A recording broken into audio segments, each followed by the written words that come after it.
जो कुछ भी बोला जाता है इसको बहुत चिंतन करने की आवश्यकता होती है, अपने आप में मनन करने की आवश्यकता होती है। जैसे कि आज का सुविचार बताया गया, असफलता इस बात को सिद्ध करती है कि सफलता का प्रयास मन से नहीं किया गया। जो विद्यार्थी, जो व्यक्ति अपने उद्देश्य को पाने के लिए अपने प्रयास, अपना संघर्ष ईमानदारी से करते हैं, निश्चित रूप से सफल होते हैं। और कहीं न कहीं अगर लापरवाही कर दी जाती है तो निश्चित रूप से असफलता मिलती है। अच्छा, श्रेष्ठ विचार था, बहुत ज़्यादा इसमें सोचने की आवश्यकता है। उम्मीद है कि इसको आप अपने जीवन में उतारने का प्रयास करेंगे। जैसे कल आपको बताया गया था कि आज आप लोगों के अवकाश से पूर्व विद्यालय में सामान्य अभिभावक शिक्षक परिषद का गठन किया जाएगा। आप सबका नैतिक दायित्व बनता है कि आप इसमें करके सही तरीके से रख करके निश्चिंत होकर जाएंगे। साथ में अपने सदन के पंखे, लाइट, ट्यूबलाइट सब बंद करके जाएंगे। अब जब परिषद की मीटिंग होगी उस समय प्रत्येक विद्यार्थी की जिम्मेदारी है कि आप जिनको जो दायित्व दिया गया है वो तो अपना कर्तव्य निभाएंगे ही, आप अपने सदन में अपने जाने का इंतजार करेंगे। अनावश्यक रूप से इधर उधर घूमेंगे नहीं, बिना मतलब के, बिना काम के इधर उधर घूमने की आवश्यकता नहीं होनी चाहिए। इसका विशेष ध्यान रखेंगे। आप अपने होमवर्क में ज्यादातर बच्चों ने कर लिया, लेकिन जिन बच्चों ने नहीं किया है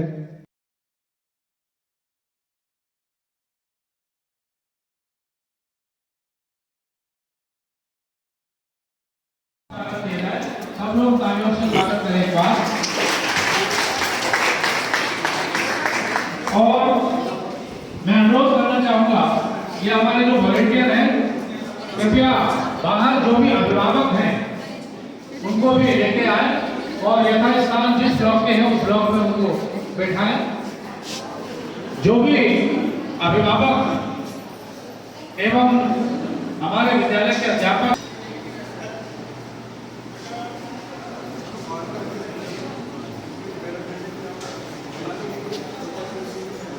ये योगदान, ये भूमिका आपकी है कि आप 20 विद्यालय हमारा केंद्र सरकार के विद्यालयों में अब जवाहर नवोदय विद्यालय धौलपुर का नाम पीएमसी जवाहर नवोदय विद्यालय हो गया है। अब ये पीएमसी स्कूल है और यहाँ और अधिक प्रधानमंत्री की तरफ से, भारत सरकार की तरफ से और अधिक इस पर ध्यान दिया जाएगा और विभिन्न रचनात्मक और तकनीकी गतिविधियां और देखने को मिलेंगी। तो बच्चों को इस विषय में ये समझाएं कि जो सुविधाएं, जिस प्रकार का ज्ञान, जैसी व्यवस्थाएं अभी हैं, ये और भी उन्नत होंगी। इस विषय में गंभीर होकर के आगे पढ़ाई पर ध्यान दें, क्योंकि जब पीएमसी स्कूल हो गया तो फिर उसमें कुछ न कुछ अलग से तकनीकी होगी।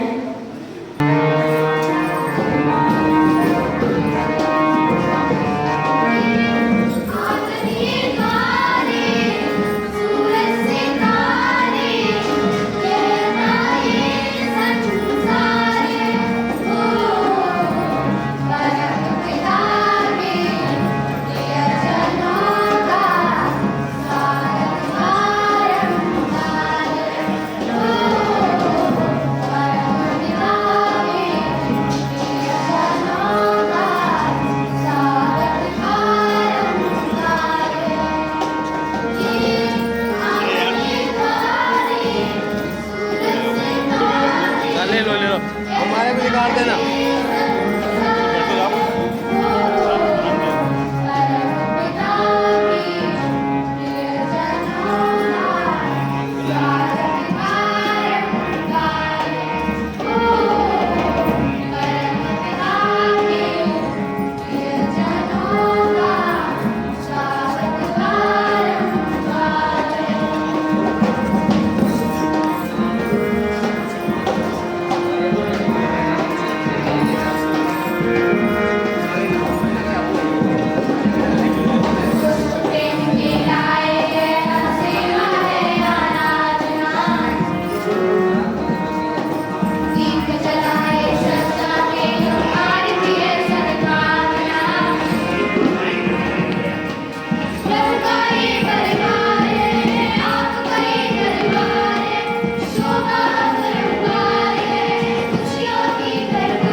इसका विधिवत प्रारंभ किया गया।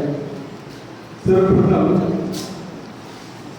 अभिभावक शिक्षक परिषद में जितने भी विद्यार्थियों के अभिभावक माता पिता पधारे हैं, बड़े भाई बहन पधारे हैं, उन सबका सर्वप्रथम समस्त विद्यालय परिवार की ओर से हार्दिक अभिनंदन, स्वागत है।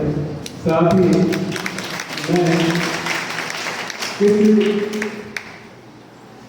उचित अवसर पर, पुनीत अवसर पर शिक्षक अभिभावक परिषद के बारे में बताना चाहूँगा। उसके पहले मैं अपना परिचय लेना चाहूँगा आप लोगों के साथ। मेरी पहली बार बातचीत हो रही है। हरीश कुमार खंडवा मेरा नाम है और इस विद्यालय में प्राचार्य के रूप में, प्रिंसिपल के रूप में 1 नवंबर 2023 को मैंने अपना कार्यभार ग्रहण किया और 9 दिन बाद ही आप लोगों के साथ मिलने का इसको अवसर मिला। मुझे इस बात की खुशी है। शिक्षक अभिभावक परिषद के जो उद्देश्य हैं उनका सर्वप्रथम मुख्य उद्देश्य विद्यार्थियों का सर्वांगीण विकास करने में अभिभावकों की क्या भूमिका होनी चाहिए, शिक्षकों का क्या कर्तव्य होना चाहिए, इस उद्देश्य में लेकर के अभिभावक शिक्षक परिषद का गठन किया जाता है। प्रत्येक शैक्षणिक सत्र में बड़े स्तर पर जब कभी एजुकेशन होता है, ऑटो प्रोजेक्ट होता है, उसके फर्स्ट डे ये गठन किया जाता है। कारण इसके पीछे भी ज़्यादातर अभिभावक अपने बच्चों को लेने के लिए आते हैं और अच्छी संख्या में उपस्थित हो जाते हैं।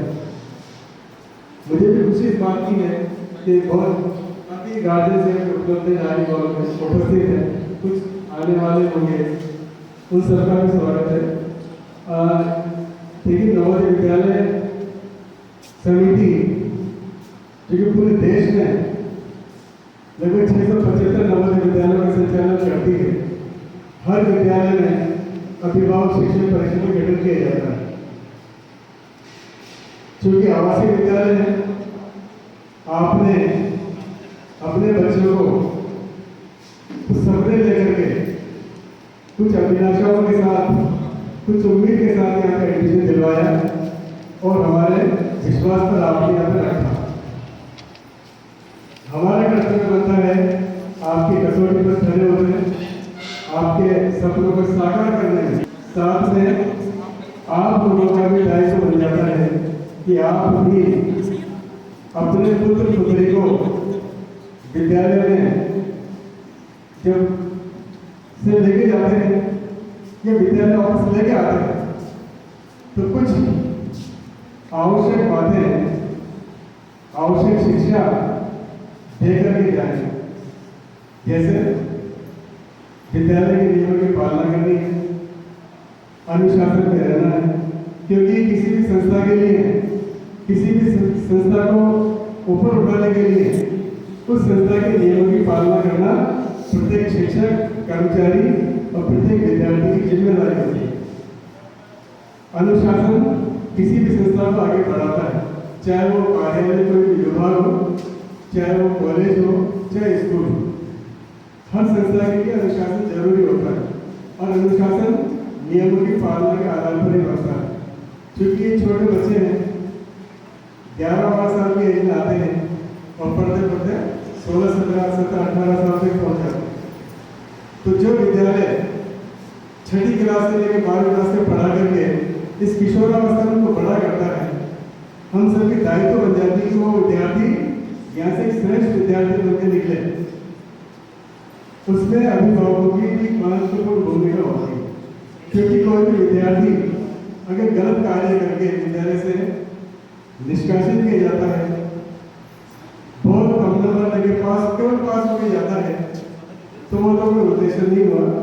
इसलिए आप भी अपने बच्चों के जैसे एग्जाम्पल के रूप में अभी 10 दिन के लिए प्रत्येक क्लास में अध्यापक के द्वारा होमवर्क दिया गया है, प्रोजेक्ट वर्क दिया गया है। साथ में ये भी समझाया गया है कि दीपावली के दौरान अपने माँ बाप का अपने कार्य में सहयोग भी करिए।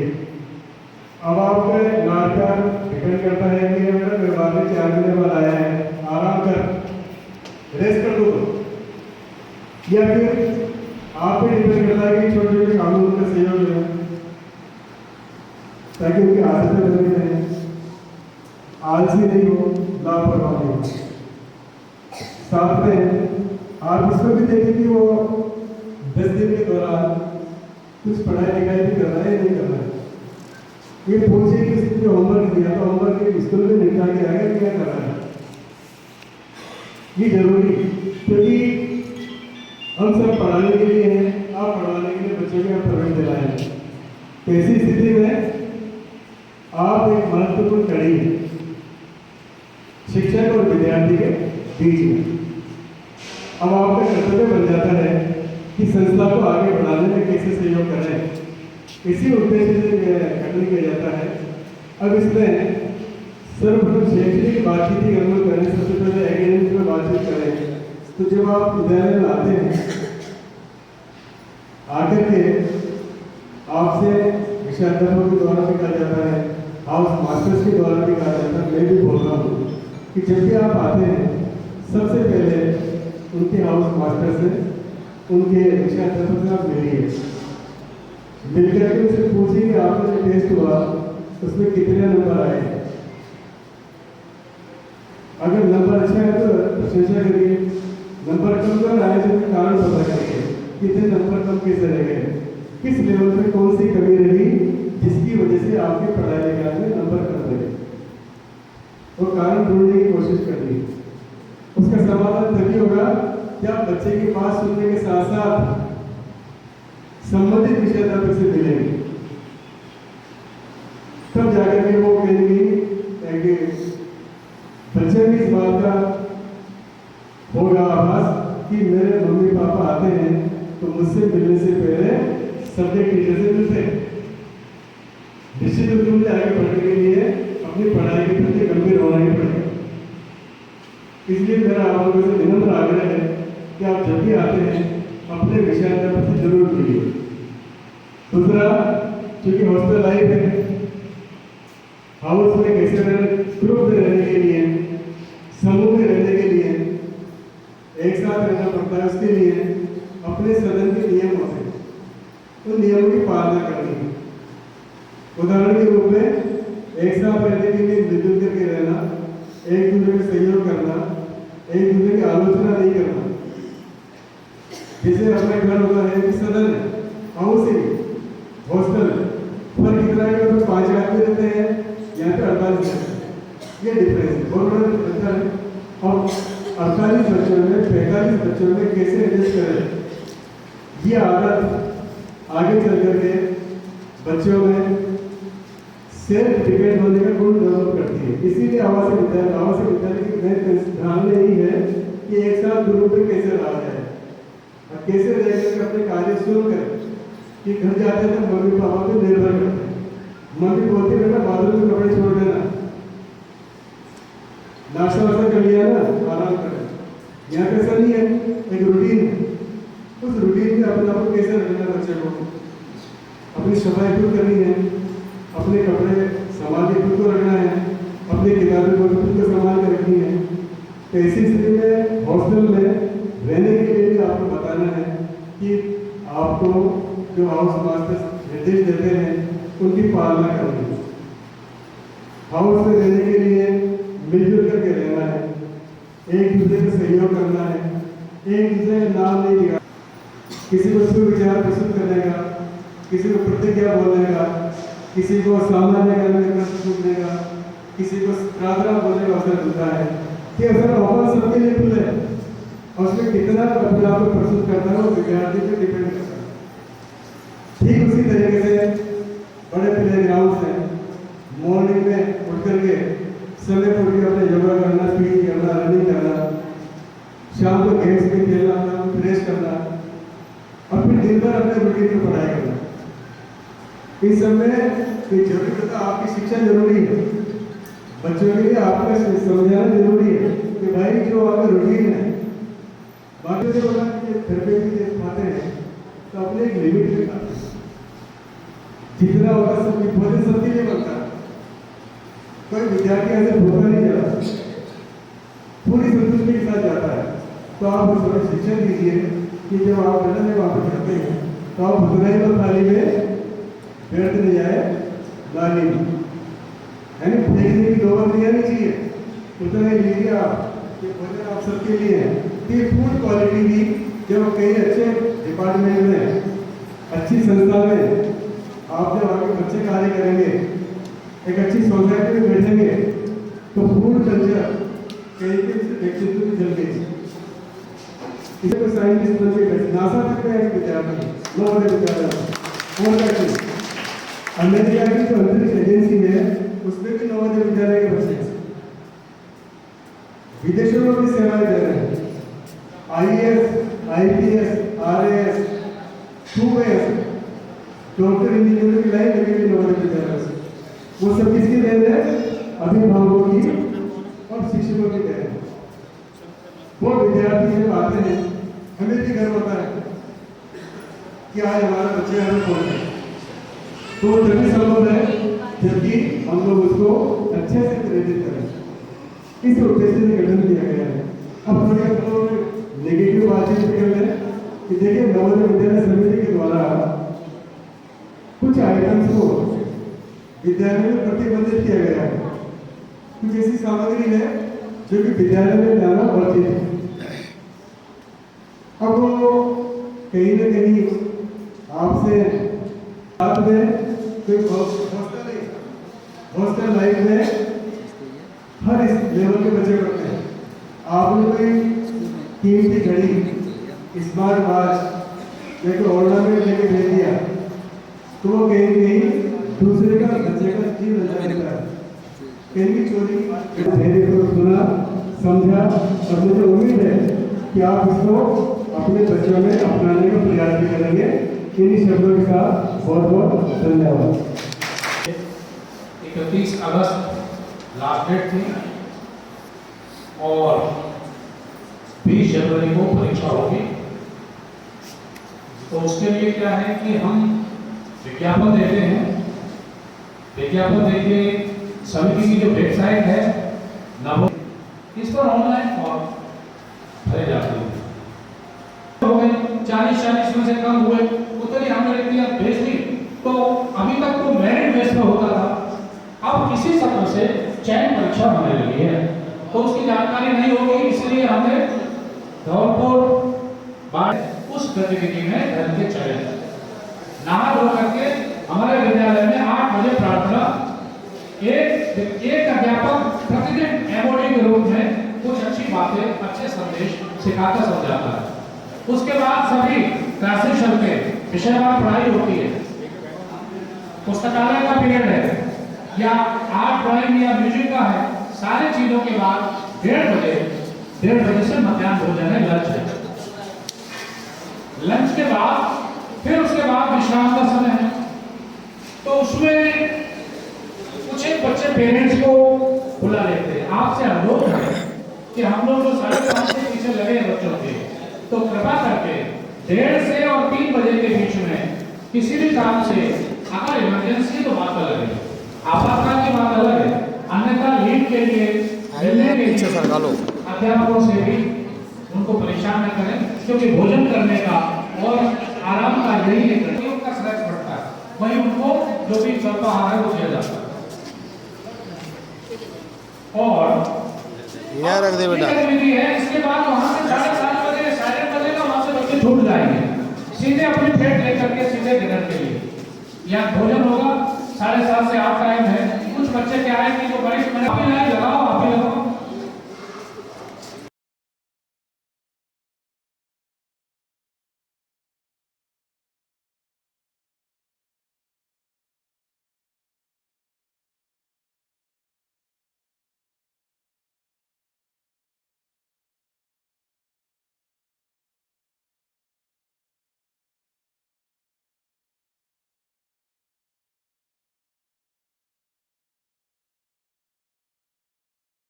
वो अपने अनुभवों के आधार पर बनाई जाएगी। इसमें 3 बातों का आपको विशेष ध्यान रखना है।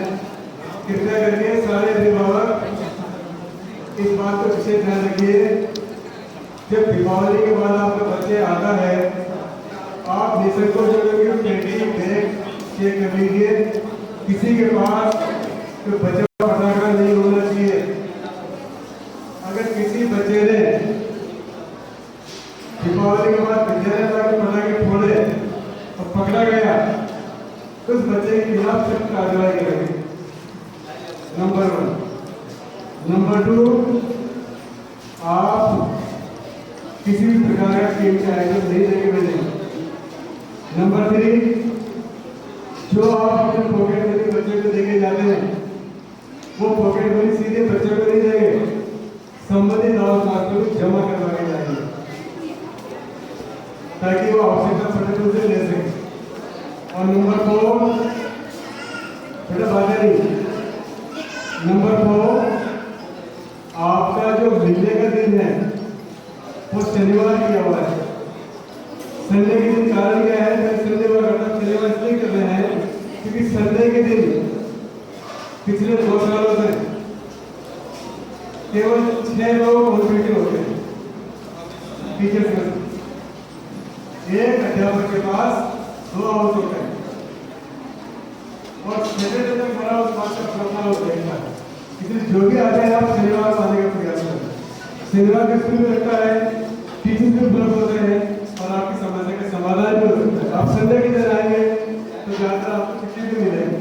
रवि भी कष्ट होता है किसको बुलाऊं, इसलिए इसका प्रबंधन है, मैनेजमेंट है और इसका आपको भी सहयोग करना पड़ेगा।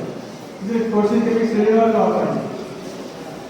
अब मैं का ऑफर कर रहा हूँ, समाज किसको बुलाना। पढ़ने में भी हमारे बच्चे, बहुत सारे बच्चे बहुत बेहतरीन कर रहे हैं। आर्ट में, स्पोर्ट्स में, म्यूजिक में। अभी हमारे बच्चे जो क्लस्टर और रीजनल लेवल के जो मीट होते हैं उसमें जाते हैं, कोई उदयपुर गया, कोई अजमेर गया, कोई टॉप गया, वो टीमें जाती हैं, आपको सूचना होगी। बहुत बेहतरीन प्रदर्शन किया है। कई बच्चों को ट्रॉफी और सर्टिफिकेट और वो मिले आपके घर आएंगे। तो ऐसा नहीं है कि सभी बच्चे गलत ट्रैक पे हैं, कि ये सब कुछ नहीं है। थोड़ा सा देखो, ज़्यादा नहीं समझ